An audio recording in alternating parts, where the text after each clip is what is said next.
ये अक्टूबर का महीना है और ज्यादातर पाकिस्तानी सर दर्द, खांसी, बुखार और सीने के इन्फेक्शन में मुब्तला हैं। ये फजाई आलूदगी की वजह से है। लाहौर में आज AQI 131 है।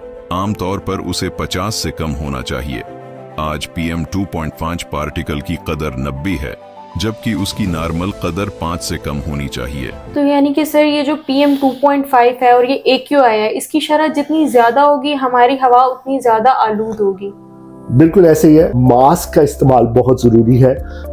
कहीं भी निकलना है तो मोटरसाइकिल पे अगर आप स्पेशली जा रहे हैं या वैसे आप पैदल जा रहे हैं तो डेफिनेटली मास्क का इस्तेमाल करें। घरों की एनवायरनमेंट तक एयर प्योरीफायर का इस्तेमाल बहुत ह्यूमिडिफायर एंड एयर प्योरीफायर का इस्तेमाल बहुत ज़्यादा ज़रूरी है। अगर आप AC वगैरह चला रहे हैं तो उसमें एक रीसाइकिल या रीसाइकुलेट मोड होता है, उसको ऑन रखें ताकि वो आपके इनसाइड एनवायरनमेंट को भी कंट्रोल रखे।